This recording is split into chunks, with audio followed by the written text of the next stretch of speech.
My husband changed me, someone who used to shy away from social interactions. With him, I thought I could be truly happy. Yet, after we got married, he changed. It started with yelling, moved on to shoving, and ultimately, he kicked me while I was sick in bed. This is not the man I married. Love has turned into fear. I want to run away, but I'm scared to do that too. But I know, at the end of the day, it's on me to speak up. Let's break up. My name is Scarlett, 29 years old. I've been married to Daniel for 2 years, and I'm a housewife.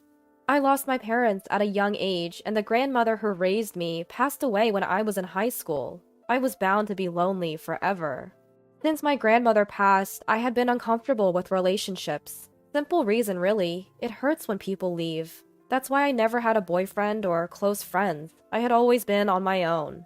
But Daniel was different. He changed all that. He took an interest in me, a rather gloomy person. I'll never know. He asked me out repeatedly. At first, I was honestly annoyed by his persistence. But eventually, I gave in and found myself caught up in his world, realizing Daniel had become the most important person to me. That's how we ended up getting married 2 years ago, and now I'm questioning whether I should stay married, because Daniel changed after we got married. Within a few months into our marriage, he started coming home less and less. He wouldn't even tell me what time he'd be back and started criticizing what I was doing around the house. "Why isn't my dinner ready?"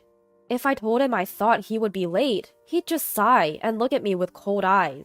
"You're staying home on my dime and can't even manage the housework? What a wife!" And just like that, he'd grab his change of clothes and leave the house. That's when I started making dinner every day, even if he wasn't coming home. But on those days, he wouldn't come home for a week. Is he tired of me? Did he see something he didn't like after marrying me? I couldn't stop thinking about it. I don't want the sweet memories I have with Daniel to be a lie. I don't want to be abandoned. I don't want to be alone. My mind was a mess. After living like this for 6 months, I decided something needs to change. I don't want to be a burden on Daniel, and honestly, we're hardly a married couple in this state. When Daniel finally came home, I asked if he was considering a divorce. To my surprise, he looked shocked. "That's not it, Scarlett. I've been busy with work. I'm sorry for being cold lately. Please don't talk like that." In a moment of panic, Daniel hugged me, the first time in months. Suddenly, I felt guilty for not considering how busy he was with work. But if he doesn't communicate, I can't understand his struggles.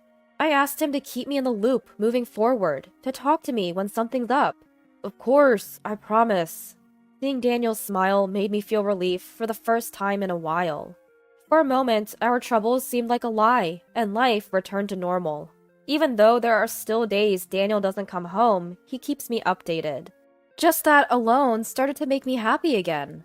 However, 1 year after we got married, it was the day of our wedding anniversary. Daniel stood me up and never showed at the restaurant we had reserved. I was heartbroken, especially since it was our wedding anniversary, and I had never thought he'd cancel. Of course, it was because of work.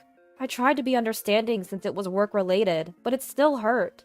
I wish you would have told me sooner. When Daniel came back the day after our anniversary and I told him that, he glared at me. "Why would you say something like that? Don't you see how hard I'm working?" I do appreciate that he works hard, but I wanted him to prioritize our anniversary. When I expressed this, Daniel knocked the food off the table, shattering the dish. The sound echoed in the room. "You're so selfish! Are you sure you're not just after my money?" Daniel's mom, Olivia, who's my mother-in-law, founded her own company. Daniel and his brother work there. So many have pegged Daniel as the future CEO, and he had warned me that gold diggers had targeted him before. "The only one who really loves me is Scarlett," he once happily told me. And honestly, I've never once thought about his family wealth. When I told him this, Daniel looked at me with eyes full of disbelief. "Then get a job. You've got too much free time if you're complaining about me. You'd do it if you really loved me, right?" Would a job solve this issue? I hesitated, but ultimately nodded. I didn't want Daniel to think I was with him for the money, and more than anything, I didn't want him to leave me. I started to question my sanity. I had come to think that Daniel's anger was a result of something I did. So I found a full-time job. If I tidied up before and after work, Daniel wouldn't complain. Then, one day, Olivia contacted me. Scarlett, I heard you're working now. What happened? Weren't you planning to quit after getting married? I responded with a forced smile, saying I had time to spare. Olivia has always been kind to me from the moment we met. She's a busy CEO, but checks in on me. I vividly remember the time we went shopping right after the wedding. She looked at me like a dream had come true. Daniel used to have a sister, who tragically passed away. Maybe that's why Olivia is extra kind to me. Reach out if you're ever in trouble. Her kind words nearly brought tears to my eyes. I never knew my parents, but I wonder if this is how it'd feel to have a mother. Thinking about it warms my heart a little. I don't want to cause any trouble for Olivia. Supporting her son, Daniel, is my role after all. But that's easier said than done, especially when Daniel doesn't come home. Ever since I started working, there's no longer any money being handed over to me. I mean, we're getting by, but is this really okay? I find myself troubled by the same thoughts over and over. Nothing has changed since back then. Maybe something needs to change. Just when I was thinking this, Daniel came home after a long time. Did you say anything to Mom? I tell Daniel about the call I got. He seemed angry at first, but smiled in relief when he found out I hadn't said anything to Olivia. That's my wife. Make sure to tell Mom we're getting along just fine, okay? I ask Daniel if we're really doing as well as he thinks. I can focus on my job as the future CEO because you handle things so well, Scarlett. Once you're the CEO's wife, I'll treat you to a lavish life. Hearing Daniel so satisfied with that, my heart sinks. I never wanted to be a CEO's wife. I just wanted to build a happy home with you, Daniel. That was enough for me. As I say this, I feel a sharp pain on my cheek. Daniel slapped me. How dare you say that? When I'm working so hard, I married you, so just listen to me. This isn't the Daniel I knew. Tears start to flow. Even my crying seemed to anger him more. Wake me up when dinner's ready, he said, and stormed off to the bedroom. I made dinner while crying that night and ate a tasteless meal in silence with Daniel. Things went downhill from there.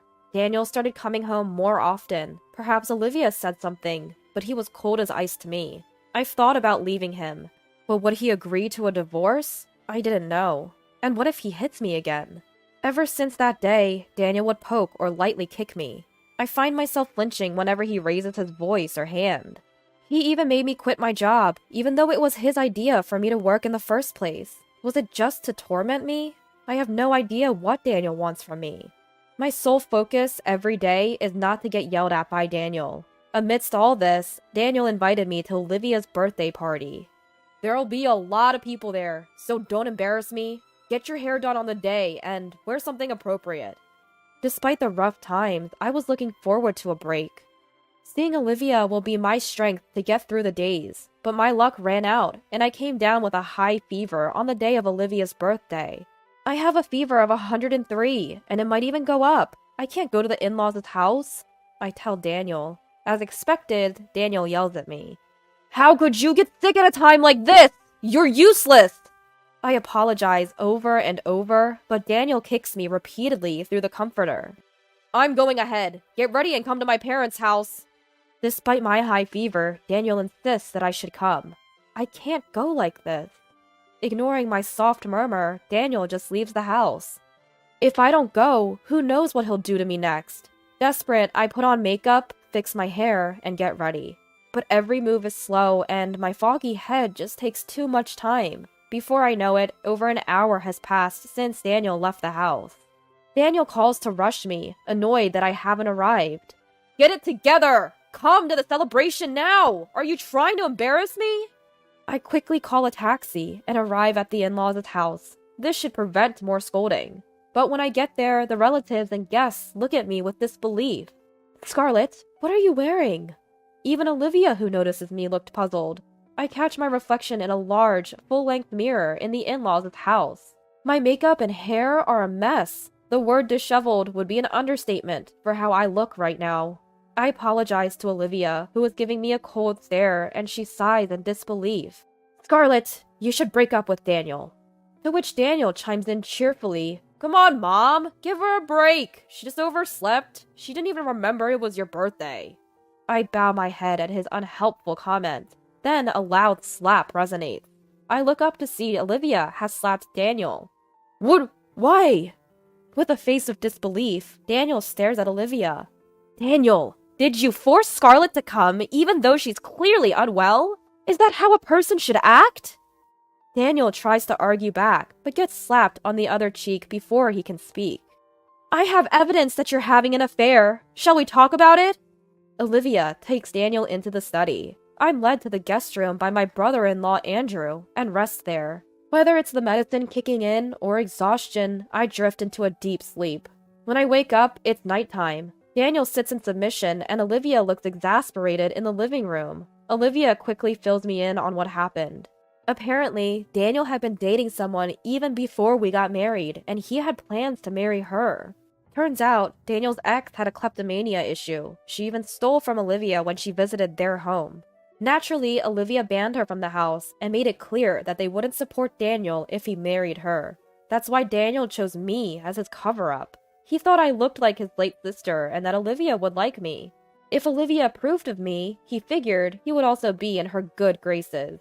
Olivia didn't say more, but I think Daniel also saw my docile nature as easy to manipulate.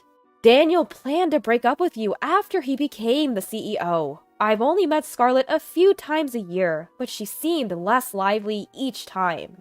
That's why I investigated my son and Scarlett. I'm really sorry about Daniel. With that, everything made sense. Daniel never loved me from the start. Surprisingly, I felt more relieved than sad, because I'd already been thinking I should leave. Love had turned into fear after all the shouting and physical abuse. Olivia, I'm leaving him. Olivia nodded. Daniel, you better pay the alimony properly in court. Sign these divorce papers and this pledge, she demanded. Quit my job? And $50,000 in alimony? Are you kidding? Daniel was in disbelief. As I was trying to wrap my head around the fact that I might lose my job, Daniel turned to me for help. I really loved you, Scarlett. I was just meeting my ex because she's relentless. I didn't know what she'd do if I didn't. Trust me. He pleaded through tears, but his tears weren't for me. I still have the bruise you gave me this morning. I could easily get a medical report and file charges. Sign the papers if you don't want to be sued, I warned him. Olivia, unaware of the physical abuse, burst into tears and started hitting Daniel. You're a terrible person! Don't ever come back home. We're done, she yelled. Afterward, brother-in-law Andrew stepped in. Daniel signed the papers, crying. If he regretted it so much, he shouldn't have done it in the first place, I thought. Maybe I also had a part in this for putting up with it for so long. Watching Daniel cry, I vowed never to neglect my feelings again. After the divorce, I focused on moving and job hunting. It was a hectic time. But Andrew helped with finding a new place, and Olivia even referred me to a job. I was being pampered, really. I managed to find a job in the same field as before, and recently got the offer. Of course, I was hired on merit after a proper interview, not because of connections. But ever since, Olivia has been a bit overprotective of me, which worries me a little. Starting a new job while adjusting to a new lifestyle is bound to be challenging for a while. Still, right now, I feel more satisfied and secure than anxious. About a year after my divorce, I happened to run into my ex-husband Daniel loitering near my workplace. I just wanted to talk. He looked awful. His clothes were dirty, and he lacked the energy he once had. Long story short, he'd been dumped by his girlfriend and wanted to get back together with me. I couldn't help but laugh. I then showed Daniel my hand. On my right ring finger was a new ring I just received. I've been dating your brother recently. Not sure about marriage yet, but I do know he's a much better person than you. Plus, he's next in line to be CEO. Daniel had always arrogantly assumed that he, as the eldest son, would take over the family business, but Olivia never considered the irresponsible Daniel as a successor. Being married to you was a struggle, but there's one thing I'm grateful for. Thank you for introducing me to your family. I'm cherished here now. With a smile, I conveyed this to him. Daniel collapsed on the spot. He fell to his knees, sobbing. That was the moment I felt truly glad to have left him. While I still can't contemplate marriage due to my history with Daniel, I've decided to once again trust those who supported me during my toughest times. From now on, I'll live being true to my feelings.